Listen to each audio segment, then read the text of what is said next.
Hello everyone, welcome along to another video here on the channel. I'm Ash, aka Brommer18. Thank you for joining me in another FIFA 22 Tactics video. This is the series where I show you how to recreate and adapt real life tactics and systems so that they will work in game.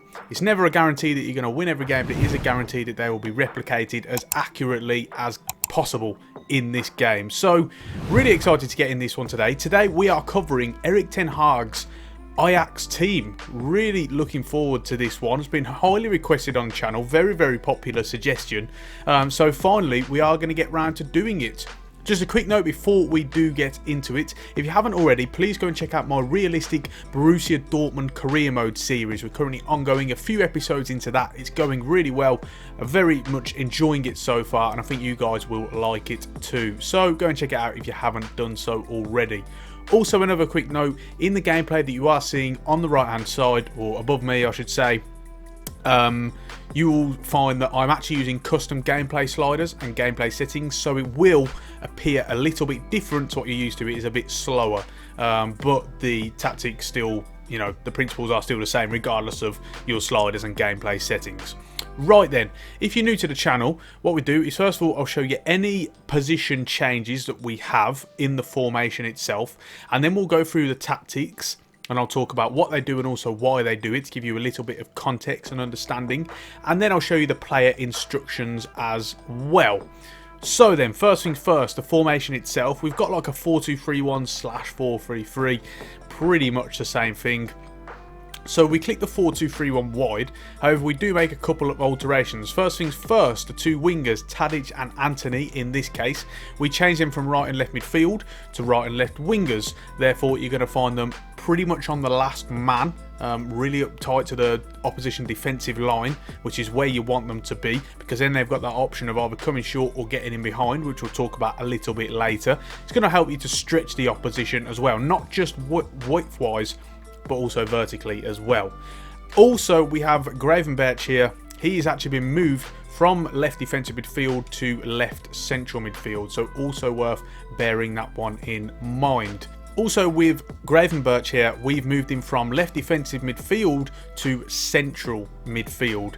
Therefore, you can get him a little bit higher at the pitch. He plays a more important role and a more regular role than someone like Alvarez does. Alvarez is more that holding midfielder, that defensive-minded midfielder. Not to say he never gets in the box. You will occasionally see those situations arise, but generally it's Gravenberch who is really, on the front foot a whole lot more. So that's it for the position changes. Don't worry about the fullbacks in this case.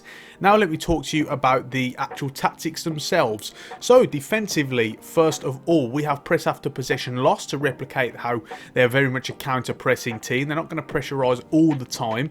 It's more about, if anything, you should be seeing large amounts of possession, throughout the majority, if not all, of your games. So you shouldn't have to be pressing that much anyway. So very much about trying to regain possession immediately after you lose it, and then hopefully you should win it back. I'll have to say, in this system, the counter-pressing was very good. I think it was just the positioning of all the players. You've got players based around all areas of the pitch. So zonally, it does feed itself better into that counter-pressing system. So it was quite successful. With the width, this is down to 20. Again, narrow, a general principle in football is that when you are defending, you're narrow, you're compact, you stop the opposition from playing through you. We've boosted it a little bit up to 20 this time though, even though it is still narrow, just to try and replicate how they do try and get out at you more. They're sort of happy to leave a little bit more space, not much, just a little bit more than being extremely tight, just because of the fact that defensively, for the most part, a lot of the defenders quite physically gifted. We look at, say, these two defenders, these two centre-backs. We've got Timber and Martinez, who physically very good, relatively pacey, particularly Timber, who has 83 pace. So worth bearing that one in mind. And then with depth, this is up to 90. Now their high line is quite extreme, and again that plays into what we were just speaking about the defenders being quite pacey, other than say like Daley Blind, who's quite slow. Tagliafico though, Timber, Martinez, Matsurawi, etc., all quite pacey, and that is what allows them to play such a high line. Now you can lower this to 80 if you're playing this online and you're finding issues in terms of balls going through. In particular, actually, on the gameplay, you'll see that Madueke for PSV, really had a field day actually in the first half, running in behind. So that was cause for concern. But playing this high line is what enables them to, one, counter press so well. It played into that as well because you've got players further up the pitch, and also just to maintain possession a whole lot better. So it is a bit of give and take in that situation.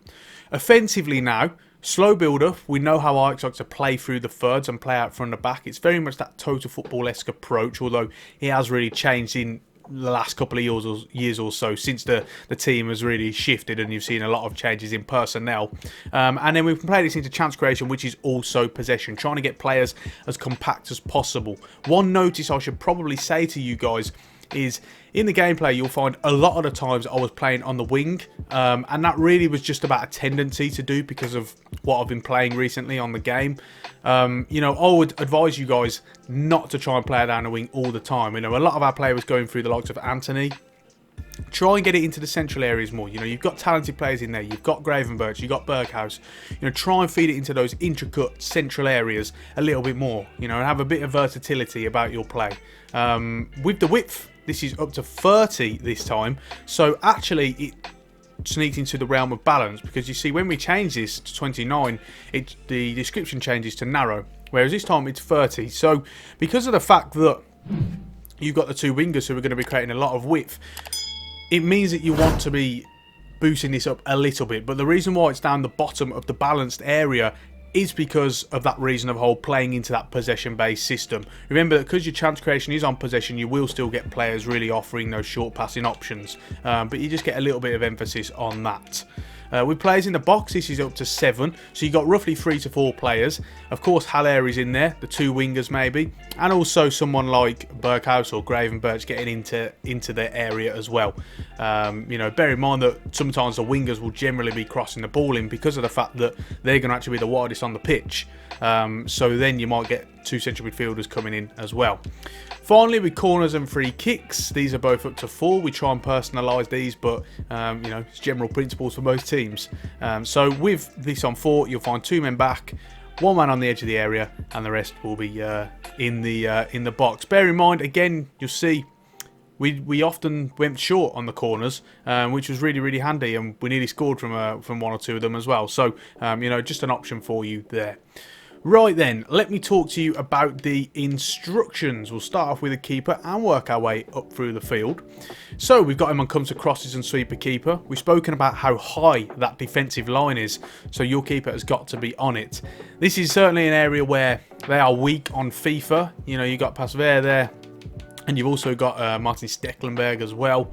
These guys are low rated and also very old and quite slow, so it is a notice for you. Just if you're playing a career mode, for example, perhaps you will be looking for a quicker goalkeeper in that instance. Comes to crosses as well to try and relieve the pressure from you in crossing situations, so that does really help. And then with the 2 centre-backs, the only thing you need to do here is change both their interceptions to aggressive. Now, it doesn't affect stamina as much this year, but why we change these to aggressive is what you'll notice with Ajax is the 2 centre-backs. They will step out a lot. They try and pounce on you. Again, part of it is that counter-pressing system, but part of it is how they set traps. They want to sort of coach you, the opposition, in to passing the ball and then pounce. It's certainly a really effective way to doing it, providing you have centre-backs with that real physical presence. They are strong or they're quick or both preferably, and in this case you do have that. So on to the 2 fullbacks. We've got both of these on instructions that we haven't actually done in any of these videos before. And we've got the run type on inverted, but we've got the attacking runs on balanced. So you will find that both fullbacks will often get into central areas of the pitch more, and whenever they do make a run forward, they will actually run in one of the inner channels, because the wingers are the ones creating the width. They're on the touchline, so it creates space for the fullbacks to come inside. Also, the reason why they're on balance is because sometimes they will invert, but then they'll stay back and provide either a possessional based option or protection for a counter attack from the opposition. So you've got a real balanced and different instruction set here. Ideally, we'd have liked it so that one would stay when the other one goes. Obviously we can't make it like that on FIFA, so we sort of have to do the best, and in this case you'll find that often it'll be one going when it's being played down their side, and the other one will be a little bit more passive. So next up onto the midfielders, starting off with Alvarez in this case. Cut passing lanes is again the way they play in terms of zonally, but also man marking doesn't really work on this game from the central midfielders. But you're able to cut passing lanes, and it's very much plays into that press as well. It enables you to close down a man while still being protecting the second man from receiving the pass. Attacking support is on stay back while attacking. Make sure he is that holding midfielder. He'll provide that protection when Gravenberch get forward. And then defensive position is cover centre. You don't need these guys drifting out onto the wing anyway, because the fullbacks, obviously on balance, won't always be getting forward, and they'll also be inverting. So you will manually drag these guys out when you need to. For this guy, for Alvarez, and for the central midfielders in general, you want them in the central areas protecting really your centre backs. On to Gravenberch next. Support on crosses is getting to the box with a cross, as we've already spoken about, but attacking support is unbalanced. This way you get a nice variation and a bit of balance between him getting forward, supporting attacking runs, and also providing that sort of second pivot when you're sort of recycling possession in the middle and upper areas of the pitch. What Gravenberch does so well is because he's so all-rounded, not only does he have the technical ability, but also very physical as well. He's got lots of physical traits, very all-rounded when you have a look at the attributes here. And he's able to do that. He's able to provide a very versatile attacking midfield, central midfield role. Bit of a box-to-box midfielder, really, but he's not constantly driving into the box. And finally, with defensive positions, as we've spoken about with Alvarez, he's on cover centre as well. Next up to the attacking midfielder, Steven Berghaus. We've got comeback on defence to make sure he's tracking back. You won't always need to because naturally you'll be looking to press immediately when you lose possession, and also you should be in possession for the large majority of the time. Support on crosses is getting to the box for the cross, and that's it. This time you don't want him free roaming. He very much provides that sort of second outlet in the middle. Because then if you got him free roaming, yes, he's going to be coming out to the wide areas, etc. He'll also be dropping deeper as well. You don't need that. You've got all those areas covered with the wingers and the fullbacks, and then the central midfielders as well. So really you want him just staying into those advanced areas of space, trying to utilise him in those intricate areas, play off him, play around him as well with the wingers and the central midfielder and the striker.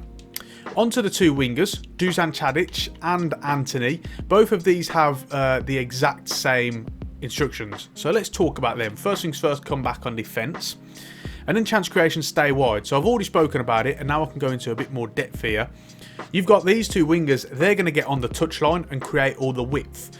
What that does is, one, it creates room for the fullbacks in case they make an inverted run up the field. It tries to stretch the defence, because then what are the opposition going to do? Is the fullback going to come out with them? In which case you're going to find a lot of space in those sort of half central spaces, or you're going to come out wide and they're not going to follow you, and then it creates a lot of space. So then you create all that space to get them on the ball, and then they can work from there. Particularly someone like Antony, who is just in his element when he gets the ball out wide in space, and he could drive at the opposition, take them on, isolate the fullback and the opposition player one-on-one and take it past them. Something that we try to utilise a lot and to a lot of success as well.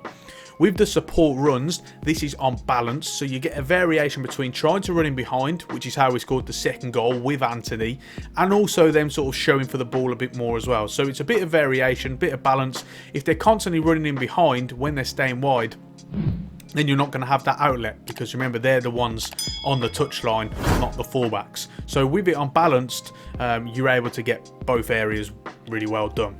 And finally, support on crosses, getting to the box for the cross as well. So finally, let's round it off with Sebastian Haller. Very much a target man, but doesn't quite play like it. So let me talk about that. First things first, stay central, being that real focal point. No need for him to become drifting out. And really, it's an element of this formation system, I guess, that, you know, a lot of players aren't roaming around. Very much a bit of positional play in place here. So he's on stay central, but his attacking runs is getting behind. So you might be wondering, why would he be on getting behind when he really is an out-and-out target man?